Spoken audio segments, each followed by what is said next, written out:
नमस्कार मित्रों, उपस्थित हूँ मैं एक बार पुनः आपके समक्ष एक नई कहानी के साथ। और आज की कहानी एक दैनिक मजदूर की है और इस कहानी से आप यह सीखेंगे कि क्या भाग्य के भरोसे बैठे रहना ठीक है या उद्यम करना, परिश्रम करना।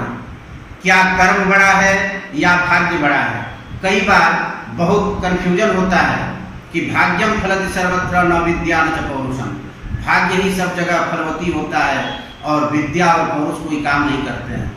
क्या यह बिल्कुल सत्य है? क्या हमें ऐसा ही करना चाहिए? इस कहानी से हम यह सीखेंगे। दोस्तों, एक दैनिक मजदूर है जो प्रतिदिन मजदूरी करता है और अपना पेट भरता है। एक दिन की घटना है, वह शाम के समय मजदूरी करके घर वापस आ रहा था। रास्ते में एक व्यास जी श्रीमद् भागवत की कथा कह रहे थे।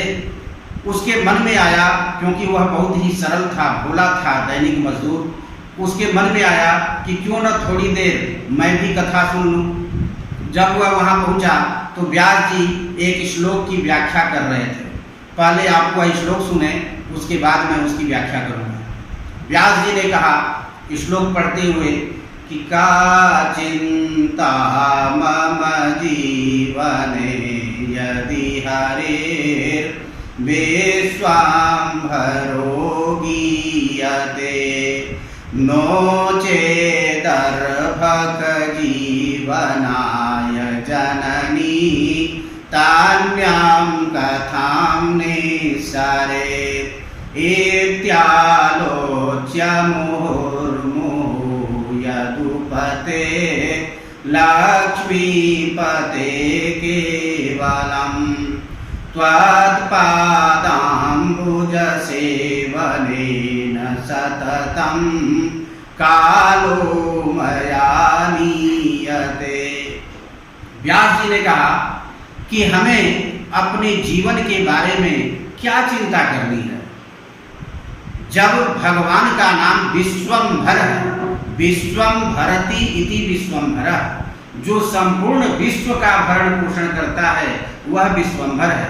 तो जब भगवान का नाम विश्वम्भर है तो हमें अपने जीवन के बारे में, अपने पेट भरने के बारे में क्या चिंता करनी है।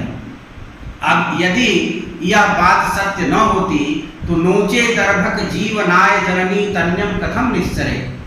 जब बच्चा पैदा होता है उसी के साथ ही माँ के आंचल में दूध आ जाता है, माँ के स्तन में दूध आ जाता है। उसके पहले क्यों नहीं आ जाता? क्योंकि भगवान को पता है कि जिसको मैं पैदा कर रहा हूँ, जिसको मैं जन्म दे रहा हूँ, वह अभी अन्न नहीं खा सकता, पानी नहीं पी सकता, इसलिए उसके साथ ही माँ के स्तन में दूध भी आ जाता है जिससे उसका जीवन चल सके। ऐसा सोचकर इत्यालोच्य मुहुर्मुहुः यदुपते लक्ष्मीपते केवलम। ऐसा सोचकर हे मनुष्यों, हमें केवल भगवान विष्णु का, भगवान श्री कृष्ण का, उस ईश्वर का ही शरण लेना चाहिए। उन्हीं की आराधना करनी चाहिए, उन्हीं की सेवा करनी चाहिए और उनके चरणों की सेवा करते करते ही हमें अपने जीवन को बिताना चाहिए, जीवन का यापन करना चाहिए। क्योंकि जब वह भगवान विश्वम्भर हैं तो हम उनके ऊपर सब कुछ छोड़कर और चुपचाप बैठे रहेंगे और मेरा काम चलता रहेगा। अब यह जो दैनिक मजदूर है वह सोचा कि जब व्यास जी कह रहे हैं तो यह बिल्कुल सत्य बात है और मुझे अब काम करने की क्या जरूरत है। वह घर आया और उसके जो साथी थे उनसे कहा कि अब अगले दिन से मैं काम पर नहीं जाऊंगा, क्योंकि मुझे एक सूत्र मिल गया है और मुझे अब कोई काम करने की जरूरत नहीं। बिना काम किए ही मेरा पेट भर जाएगा, मुझे भगवान स्वयं खिलाएंगे।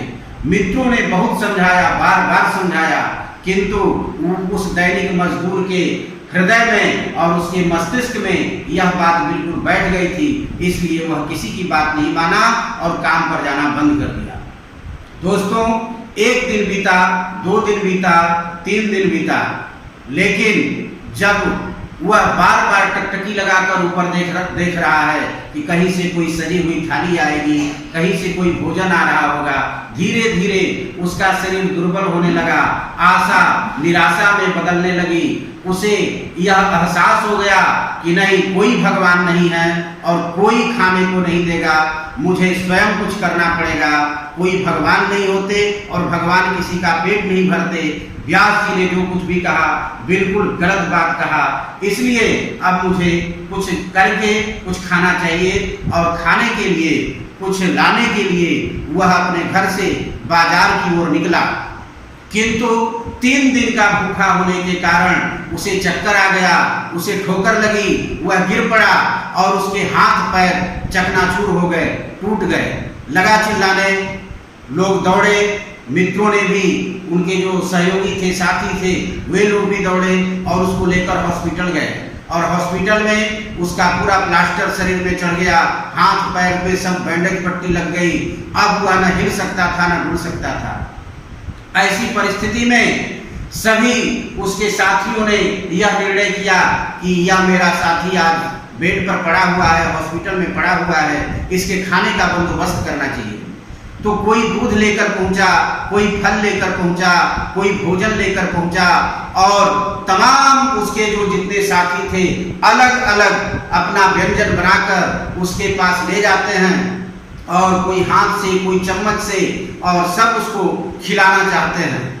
और जब यह दृश्य वह दोस्त देखता है तो अवाक रह जाता है, उसे भगवान के विराट स्वरूप का दर्शन हो जाता है। वह देखता है कि तमाम हाथ मेरे मुंह की तरफ, कोई रसगुल्ला, कोई मालपुआ, कोई हलवा, कोई भोजन, कोई मिष्ठान, कोई फल लेकर खड़ा है और कई हाथ मुझे खिलाने के लिए आगे बढ़े हुए हैं। उसे समझते हुए देर नहीं लगती है कि यह जरूर भगवान के ही हाथ हैं। और भगवान कब खिलाते हैं? जब हम बिल्कुल किसी काम करने लायक नहीं रहते, जब हमारे हाथ पैर सही सलामत नहीं रहते, तब ऐसी असहाय स्थिति में भगवान हमारी सहायता जरूर करते हैं, भगवान हमें जरूर खिलाते हैं। किंतु जब तक हाथ पैर है तब तक हमें करके ही खाना चाहिए। इसीलिए आप जब व्यंजन पढ़ते हैं तो पहले क अक्षर आता है, फिर ख अक्षर आता है, अर्थात वह सिखलाता है कि पहले करो फिर खाओ। दोस्तों, बिना काम किए हुए खाना बिल्कुल नहीं चाहिए। कहीं भी जाओ पहले कुछ करो, ऐसा नहीं कि जा करके सीधा खाओ और खा करके चले आओ। पहले कुछ कीजिए और फिर खाइए, क्योंकि दोस्तों जो काम नहीं करते, आलस मन कहूँ एक धारा, दैव दैव आलसी पुकारा। यह बात लक्ष्मण जी ने रामचंद्र जी को सेतु बांध रामेश्वर के समय समझाई थी कि हे भैया, जो पुरुषार्थी होते हैं वह पुरुषार्थ करते हैं, भाग्य के भरोसे नहीं बैठे रहते हैं। जो आलसी मनुष्य होते हैं वही भाग्य भाग्य चिल्लाते हैं। क्योंकि और भी शास्त्रों में कहा गया है, उद्योगिनम पुरुष सिंहम उपैति लक्ष्मी। जो परिश्रमी व्यक्ति होते हैं उन्हीं को लक्ष्मी प्राप्त होती है। एक और भी कहा है, उद्यमेन हि सिद्ध्यन्ति कार्याणि न मनोरथै नहि सुप्तस्य सिंहस्य प्रविशन्ति मुखे मृगा। परिश्रम से ही कोई भी कार्य सफल होता है, केवल मन में सोचने से नहीं। केवल अगर शेर मन में सोचे कि मेरे मुख में सिंह प्रवेश कर जाए तो ऐसा बिल्कुल नहीं होगा। उसके लिए उसे श्रम करना पड़ेगा, बिना श्रम किए उसका पेट नहीं भरेगा। दोस्तों, गीता भी कहती है, कर्मण्येवाधिकारस्ते मा फलेषु कदाचन। कर्म करो, फल की चिंता मत करो। यदि हमारी स्थिति कर्म करने लायक है तो हमें बिल्कुल कर्म करना ही चाहिए, अपने कर्म पर ही विश्वास रखना चाहिए। भाग्यम फलति सर्वत्र, इस बात को बिल्कुल नहीं मानना चाहिए, क्योंकि कर्म हमारे हाथ में है और भाग्य को हम देख नहीं रहे हैं और फल भी हमारे हाथ में नहीं है। इसलिए हमें सतत और निश्चित रूप से अपना कर्म करना चाहिए और कर्म पर ध्यान देना चाहिए। इसी के साथ मैं अपनी वाणी को विराम देता हूँ। पुनः नए वीडियो में आपके सामने उपस्थित होऊंगा। तब तक के लिए धन्यवाद।